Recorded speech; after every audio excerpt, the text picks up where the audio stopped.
नमस्कार, मैं हूं प्रशांत भारद्वाज और आप देख रहे हैं न्यूज रूम पोस्ट। खालिस्तान यानी कि खालसाओं का अलग देश। इस आंदोलन के तार वैसे तो आजादी के 18 साल पहले 1929 में हुए लाहौर अधिवेशन से ही जुड़े हैं, जिसमें शिरोमणि अकाली दल ने सिखों के लिए अलग राज्य की मांग की थी। लेकिन आजादी के बाद जब भारत और पाकिस्तान दो अलग देश बने तो इस मांग को और ज्यादा हवा मिल गई।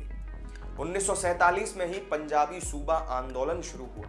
1966 में जब इंदिरा गांधी की सरकार थी तब उस वक्त पंजाब 3 टुकड़ों में बांटा गया। सिखों की बहुलता वाला हिस्सा पंजाब, हिंदी भाषियों की बहुलता वाला हिस्सा हरियाणा और तीसरा हिस्सा चंडीगढ़ के रूप में जाना गया। इसके बावजूद खालिस्तान की मांग लगातार जारी रही। अलग राज्य नहीं बल्कि अलग देश की मांग।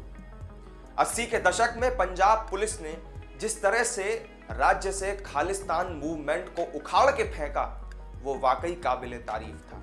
लेकिन बीते कुछ वक्त से खालिस्तान का नाग एक बार फिर फन उठा रहा है और ये भारत के लिए भी एक रेड अलर्ट की तरह है। बीते कुछ वक्त से खालिस्तान समर्थक पंजाब में लगातार अशांति फैला रहे हैं।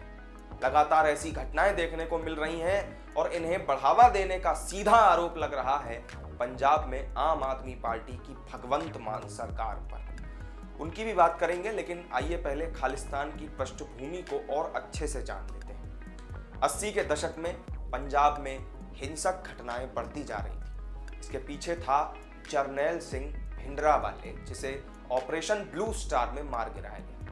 इसके बाद 1984 में इंदिरा गांधी की हत्या, 1985 में एयर इंडिया की फ्लाइट में ब्लास्ट, 1995 में तत्कालीन मुख्यमंत्री बेअंत सिंह की हत्या और एक दशक के भीतर इस तरह की तमाम बड़ी घटनाएं देखने को मिली। हालांकि इसके बाद काफी हद तक खालिस्तानी घटनाएं कम हो गई थी, जबकि भारत से बाहर खालिस्तान की मांग को लेकर आंदोलन होते रहे। लेकिन हमारा देश लंबे समय तक खालिस्तानी आतंक से मुक्त रहा। लेकिन अब हाल ही में एक बार फिर से ये सिर उठा रहा है। कई मौकों पर खालिस्तान समर्थकों के हौसले बुलंद दिखाई दिए हैं, जिनका कनेक्शन पंजाब की सत्तारूढ़ आम आदमी पार्टी से भी है। क्या है ये कनेक्शन वो भी जानेंगे, लेकिन पहले आइए उन घटनाओं को जान लेते हैं कि जिनके जरिए कैसे बब्बर खालसा, सिख फॉर जस्टिस और वारिस पंजाब दे इस तरह के संगठन फिर से सिर उठाते हुए नजर आ रहे हैं। पहली बात है विदेश में बैठकर भारत में साजिश रचना। एसएफजे यानी कि सिख फॉर जस्टिस का स्वघोषित सरगना गुरपतवंत सिंह पन्नू विदेश में बैठकर पंजाब और हरियाणा में आतंकी साजिश रचता है। पटियाला में खालिस्तान विरोधी मार्च पर खालिस्तान समर्थकों की तरफ से किए गए हमले के केंद्र में भी पन्नू ही रहा है।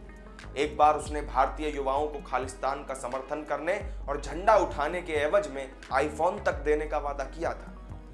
3 कृषि कानूनों के विरोध में हुए किसान आंदोलन को भी सपोर्ट करने के आरोप पन्नू के ऊपर लगे थे।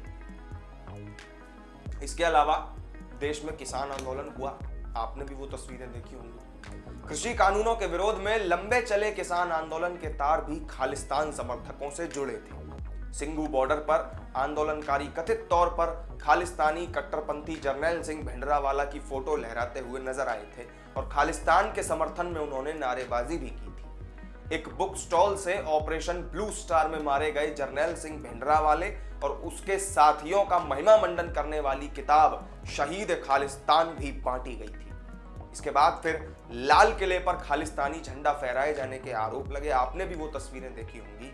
हालांकि वो झंडा जो था वो सिखों का धार्मिक निशान था, जिसे निशान साहिब कहा जाता है। इसके अलावा हिमाचल विधानसभा के बाहर खालिस्तानी झंडे भी दिखाई दिए थे। आप सभी को याद होगा पिछले साल मई में हिमाचल विधानसभा के बाहर खालिस्तानी झंडे बंधे हुए नजर आए थे। धर्मशाला के तपोवन स्थित विधानसभा भवन के बाउंड्री वॉल पर खालिस्तान समर्थक नारे भी लिखे गए थे।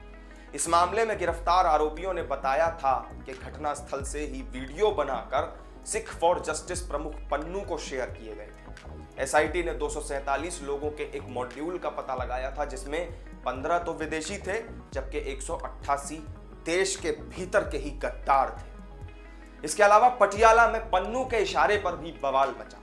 पंजाब के पटियाला शहर में बीते साल 30 अप्रैल को जबरदस्त हिंसा हुई थी। खालिस्तानी आतंकी पन्नू ने खालिस्तान स्थापना दिवस मनाने का ऐलान किया था, जिसके बाद स्थानीय हिंदू संगठन ने खालिस्तान मुर्दाबाद मार्च निकालने का ऐलान किया। मार्च निकालने के बाद खालिस्तान समर्थकों ने इसका विरोध किया और दोनों समुदायों के बीच तनाव ऐसा भड़का कि पत्थरबाजी और बवाल में यह पूरा मामला तब्दील हो गया। इसके अलावा अभी हाल ही में जो सबसे ताजा तरीन घटना है वो है अजनाला की। अजनाला में जो बवाल हुआ, पंजाब के अजनाला में आपने देखा 23 फरवरी को खालिस्तानी समर्थक संगठन वारिस पंजाब ने खूब बवाल काटा। लवप्रीत सिंह तूफान नाम का एक खालिस्तानी आतंकी, जिसकी गिरफ्तारी के खिलाफ संगठन के प्रमुख अमृतपाल सिंह ने सैकड़ों समर्थकों के साथ तलवार, लाठी और डंडों के साथ पुलिस थाने पर हमला बोल दिया। ये बवाली 5 घंटे तक थाने पर कब्जा किए रहे। उपद्रव में 6 पुलिसकर्मियों को चोटें भी आई।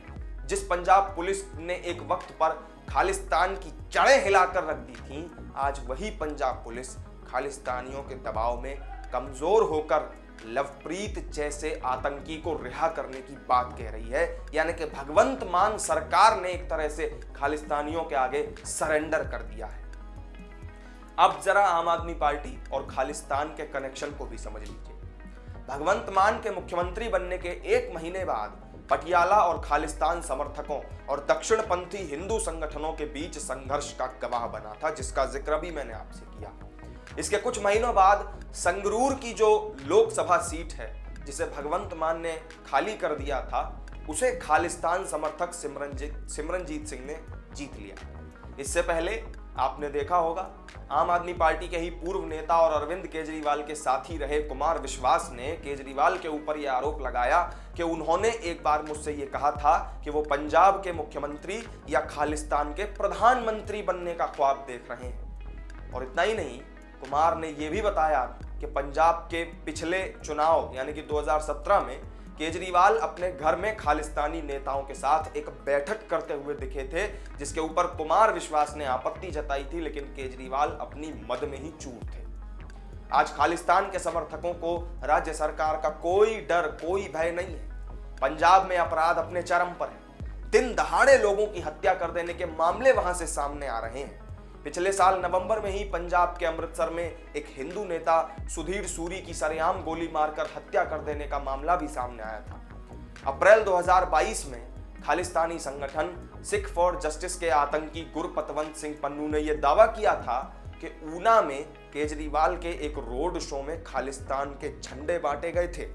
ध्यान से सुनिएगा इस बात।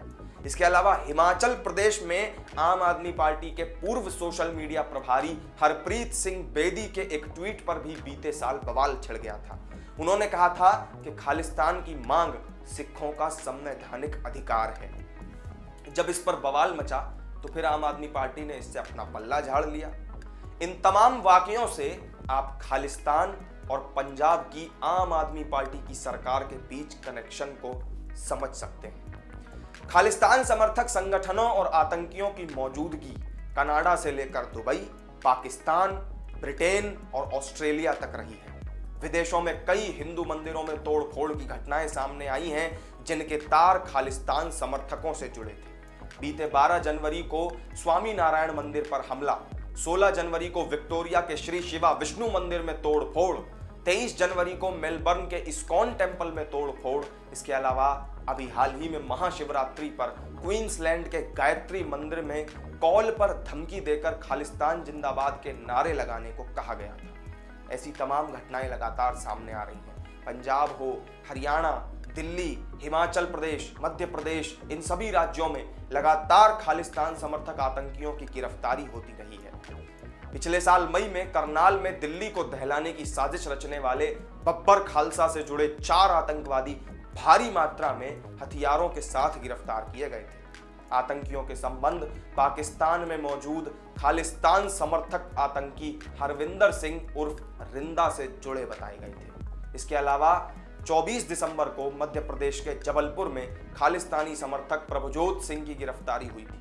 इसके बाद पन्नू ने मुख्यमंत्री शिवराज सिंह चौहान पर जूता फेंकने के एवज में $25,000 का इनाम भी घोषित किया था। और इसी साल 26 जनवरी से ठीक पहले दिल्ली पुलिस ने खालिस्तान समर्थक 4 आतंकियों को भी गिरफ्तार किया था। लगातार गिरफ्तारियों से खालिस्तानी संगठन बुरी तरह बौखलाए हुए हैं। ताजा बवाल को लेकर पंजाब पुलिस कई जिलों में अलर्ट पर है, लेकिन क्या पंजाब पुलिस अब उसी हिम्मत और उसी जज्बे के साथ खालिस्तानी आतंकवादियों का सामना कर पाएगी? यह अपने आप में बड़ा सवाल है। तो क्या वाकई पंजाब की भगवंत मान सरकार की शह पर ही वहां एक बार फिर खालिस्तान अपना फन उठा रहा है? आपको क्या लगता है? आप कमेंट करके जरूर बताएं। वीडियो अगर पसंद आई हो तो लाइक और शेयर कर दें, और चैनल को अगर सब्सक्राइब नहीं किया हो तो जरूर कर लें। फिर मिलेंगे एक नई वीडियो में नई जानकारी के साथ। तब तक के लिए दीजिए इजाजत। नमस्कार।